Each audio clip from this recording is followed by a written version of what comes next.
ये कहानी है सुंदरवन जंगल की, जहाँ निर्मला के दो बेटे थे, कल्लू और मल्लू। बड़े बेटे का नाम मल्लू था। वह एक नंबर का आलसी कौवा था।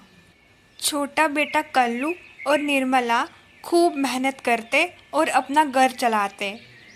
देखो मेरे बच्चों, समय सदैव एक जैसा नहीं रहता। अगर आज तुम मेहनत करोगे तो ही कल उसका फल पाओगे। निर्मला अपने दोनों बेटों को खूब समझाती, लेकिन निर्मला की बातों का मल्लू पे ज़रा भी असर नहीं होता। वह उसकी बात एक कान से सुनता और दूसरे कान से निकाल देता। कुछ समय बाद निर्मला ने अपने दोनों बेटों की शादी करवा दी। कल्लू की पत्नी का नाम कव्यानी और मल्लू की पत्नी का नाम टूनी था। टूनी कल्लू की तरह ही बहुत समझदार और मेहनती थी। वह अगले दिन ही जल्दी उठी और सारा काम करने लगी, जबकि दूसरी ओर कव्यानी थी, जो 10 बजे जागकर टूनी को ताने मारने लगी। उफ टूनी, सुबह सुबह कितना शोर करती हो तुम। चैन से सोने भी नहीं देता कोई मुझे। मुझे माफ करना दीदी, मैंने आपकी नींद का ख्याल ना करा। वो ना माँ जी की तबीयत खराब हो गई थी, तभी मैं थोड़ा जल्दी जाग गई थी। आगे से मैं इस बात का पूरा पूरा ध्यान रखूंगी। कव्यानी शहर की लड़की थी और बहुत ही तेज थी, जो किसी का लिहाज नहीं करती। इस टूनी को तो मजा चखाना ही होगा, नहीं तो ये बहुत जल्द मेरे सिर पे आके बैठ जाएगी। बड़ी आई गाँव की गवार मुझे सिखाने।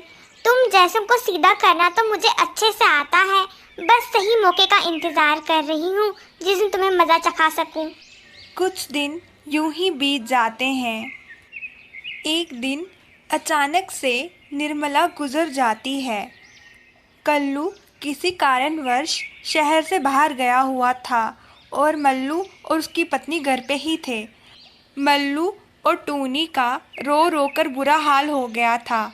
इसी बात का फ़ायदा उठाते हुए कव्यानी उन दोनों से कहती है, कल्लू, अब अपने के दिखावे के आंसू बंद करो और जल्दी से अपना सामान बांधो। बहुत हो गया आप दोनों का नाटक। मैं आप दोनों के इस नाटक से पिघलने वालों में से नहीं हूँ, समझे आप? ये नाटक तो आपने खूब माँ जी के सामने किए हैं, लेकिन फिर भी इस नाटक का कोई मतलब नहीं है। सारी जायदाद मेरे नाम हो चुकी है। भाभी, ये कैसी बातें कर रही हैं आप? आप तो हमारे घर की बड़ी भाभी है, मेरी माँ सम्मान है। आपके मुंह से ऐसी बातें शोभा नहीं देती। अभी हमारी माँ को गुजरे कुछ दिन भी नहीं हुए हैं और आप हमें अपना रंग दिखा रही हैं। आप ही सोचिए, लोग क्या कहेंगे? कल्लू, लोगों का रोब तुम मुझ पर झाड़ो ही मत, ठीक है ना? मैं किसी से नहीं डरती। अब तुम जल्दी से अपना सामान बांधो, वरना मैं पुलिस को बुला लूंगी, फिर तुम्हें समझ आएगी। कव्यानी ने धोखे से निर्मला से घर की सारी प्रॉपर्टी पे साइन करवा लिए थे और उन्हें अपने नाम करवा दिया था। मल्लू जी, अब हम क्या करेंगे? सर छुपाने के लिए हमने ये किराए का घर तो ले लिया है, लेकिन इसका किराया हम कैसे देंगे? हमारे पास ना तो घर है और ना ही पैसा और ना ही जमीन। टूनी, परेशान तो मैं भी बहुत हूँ। आखिर भाभी ने हमारे साथ इतना बड़ा धोखा कैसे कर लिया? लेकिन तुम फिक्र ना करो, ऊपर वाले के घर में देर है अंधेर नहीं। मुझे ऊपर वाले पे पूरा विश्वास है।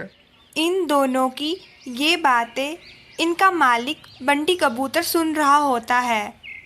मल्लू भैया, मुझे आपसे ये बिल्कुल उम्मीद नहीं थी कि आप मुझे भाई भी कहेंगे और भाई से सब बातें छुपाएंगे भी। आपने तो मुझे एक बार भी नहीं बताया कि आप कितनी मुसीबत में हैं। मेरी जान पहचान पास के ही फैक्ट्री के मालिक से है। अगर आप कहें तो मैं आपकी बात वहाँ करवा दूँ। और टूनी बहन, मेरे यहाँ पे कब से ज़मीन खाली पड़ी है। अगर आपका मन हो तो आप वहाँ तरह तरह की सब्जियाँ लगा लीजिए और उन्हें बाजार में बेच लीजिए। हाँ, अगर आपका मन करे तो कुछ सब्जियाँ हमें भी खिला लीजिए। बंटी भैया, मैं आपका धन्यवाद किस प्रकार करूं? मुझे तो कुछ समझ नहीं आ रही है। बचपन बचपन से मेरा कोई भाई नहीं था। आज आपके रूप में मुझे मेरा भाई मिल गया। आप भगवान के रूप में मेरे सामने आए और हमारी मदद की, उसके लिए दिल से धन्यवाद। टूनी ने बंटी के खेत में खूब मेहनत की और वहाँ आलू लगाए और कुछ ही महीनों में वहाँ आलू की खेती पक्के तैयार हो गई। टूनी ने अपने सारे आलू पास के ही एक बाज़ार में जाके बेचे, जहाँ उसके आलूओं की खूब मांग रही और उसने खूब पैसा कमाया। कल्लू ने भी खूब मेहनत की। इन दोनों की मेहनत का रंग ये हुआ कि इन दोनों ने बहुत जल्दी अपना एक बहुत बड़ा घर खरीद लिया और खुशी खुशी रहने लगे। वहीं दूसरी ओर मल्लू को जुए की लत लग गई। वह दिन रात बस जुआ खेलता, जिसके कारण उसकी सारी ज़मीन बिक गई और उसने कव्यानी को भी घर से निकाल दिया। अब वह पूरा दिन घर पे पड़े रहता और कव्यानी भी उसे छोड़ के वहाँ से चली गई। कव्यानी को भी उसके किए की सज़ा मिल गई। तो दोस्तों, किसी ने सच ही कहा है, जो जैसा बोता है वैसा पाता है। अगर कहानी अच्छी लगी हो तो कमेंट करना ना भूलें।